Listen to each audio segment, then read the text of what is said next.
Padma Purana, the essence of India. आध्यात्म, संस्कृति, संस्कार, जीवन का आधार। एक शायर का शेर है, जाहिद शराब पीने दे मस्जिद में बैठकर, या वो जगह बता दे जहां पर खुदा ना हो। और भी कवियों और शायरों ने अपनी रचनाओं में इस बात को बहुत जोर देकर लिखा है कि सृष्टि में ऐसी कोई जगह नहीं है जहां ईश्वर का वास न हो। संत तुलसीदास ने लिखा है, प्रभु व्यापक सर्वत्र समाना, प्रेम ते प्रकट होई मैं जाना। यानी ईश्वर सब जगह उपस्थित है और प्रेम से प्रकट हो जाते हैं। वो वैसा ही है जैसे लकड़ी में अग्नि या दूध में मक्खन।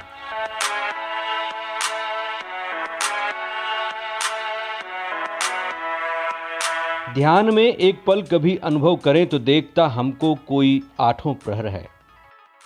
कुल मिलाकर बात इतनी है कि जिसे हम ईश्वर, भगवान, गॉड, खुदा या और अनेक नामों से पुकारते हैं, वो सूक्ष्म रूप से सृष्टि के कण कण में मौजूद है। वो हमारे पल पल किए जाने वाले हर काम को देख रहा है। हम चाहे कितने भी अकेले में कोई काम क्यों न कर लें, वो उसकी नज़र में है। कोई उसे धोखा नहीं दे सकता। आज हम लोग जगह जगह पर लिखा देखते हैं कि आप सीसीटीवी कैमरे की नज़र में हैं। यानी हर जगह ऐसे कैमरे लगे हुए हैं जिनमें उनके सामने होने वाली छोटी से छोटी गतिविधि कैद हो जाती है। इससे अपराधों को रोकने और अपराधियों को पकड़ने में काफ़ी मदद मिली है। बहरहाल इसकी अपनी कमियां भी हैं। कोई यदि इनके लेंस पर कपड़ा या कुछ और चीज़ डाल दे तो फिर वो किसी भी गतिविधि को रिकॉर्ड नहीं कर सकता। इसके अलावा यदि कैमरे में कोई खराबी आ जाए या वो बंद हो तो कोई उसके सामने कुछ भी करता रहे, वो सूरदास ही बना रहेगा। लेकिन ईश्वर का सीसीटीवी कैमरा इन सभी कमियों से मुक्त है। वो न कभी खराब होता, न कभी बंद होता, न कभी कोई उस पर पर्दा डाल सकता। ऐसा इसलिए है कि हम बोलचाल में भले ही कहते हों कि ईश्वर सृष्टि के कण कण में मौजूद है, लेकिन सच पूछिए तो वो हमारे भीतर ही बहुत सूक्ष्म रूप से विराजमान है।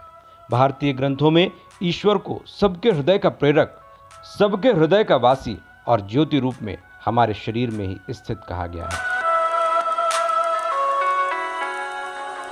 कवि लेखक तो कल्पनाशील और कुछ हद तक खबती भी होते ही हैं। किसी ऐसे ही खबती ने कहा कि ईश्वर पहले 24/7 आम पब्लिक को उपलब्ध था, लेकिन लोग उसे एक पल भी आराम नहीं करने देते थे। आधी आधी रात तक उसके प्राण खाते रहते थे। उनका ये काम नहीं हो रहा तो वो काम नहीं हो रहा, हमारा फला काम करा दो, हमारा ढिकाना काम करा दो। ईश्वर इतना परेशान हो गया कि सोचने लगा कि लोगों की इस तरह की बातों से कैसे पीछा छुड़ाया जाए। उनका एक कविनुमा सेवक था जिससे उन्होंने सलाह ली। कवि ने कहा कि बहुत आसान काम है, आप लोगों के हृदय में जाकर छुप जाओ, ढूंढने दो उन्हें दुनिया भर में। ईश्वर को यह सुझाव पसंद आया, तब से ही वो सबके मन में बैठा है। ऐसी स्थिति में मनुष्य जहां भी जाएगा तो उसके साथ उसका मन भी जाएगा ही। वो जो भी काम करेगा वो उसे देखेगा ही। कभी कभी कुछ गलत करने से पहले परोक्ष रूप से टोकेगा भी। इसी को लोग ज़मीर भी कहते हैं। हमारे ऋषियों की समझ को बहुत दाद देनी होगी। वे इस बात को बहुत अच्छी तरह जानते थे कि कोई भी बात सीधी सीधी कहने पर इंसान के भेजे में नहीं बैठती। उसे कुछ कथा रूपक के जरिए समझा दिया जाए तो बात ठीक निशाने पर लगती है। इसलिए उन्होंने इस संबंध में अनेक कथाओं की रचना की है।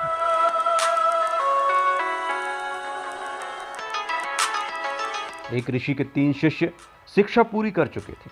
ऋषि ने उनके ज्ञान की परीक्षा लेने का निर्णय लिया।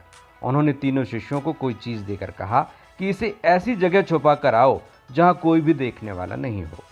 तीनों शिष्य अलग अलग दिशाओं में गए, फिर एक एक कर लौटे।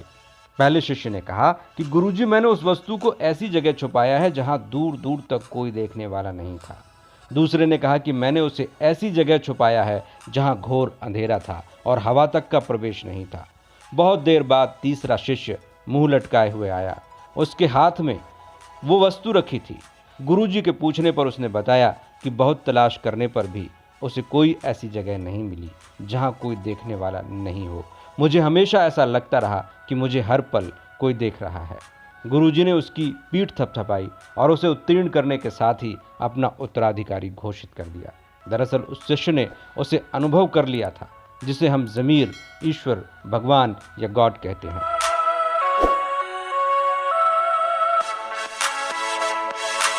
इस पूरी बात का लब्बो-लुआब यही है कि हमें जीवन में हर काम बहुत सोच समझकर करना चाहिए। हमारे हर काम को कोई हर पल देख रहा है। ऐसा करने पर हम कभी बुरा काम नहीं कर पाएंगे। हमें ईश्वर के अचूक सीसीटीवी कैमरे का ख्याल बना रहेगा। इस तरह हम एक साफ सुथरा जीवन जीते हुए अपने कल्याण का मार्ग प्रशस्त कर सकें। देखते रहिए धर्म पुराण। यदि आपको ये वीडियो पसंद आए तो कृपया लाइक करें, सब्सक्राइब करें और बेल आइकन को जरूर क्लिक करें।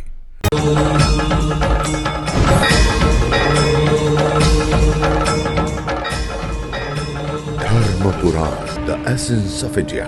आध्यात्म, संस्कृति, संस्कार, जीवन का आधार।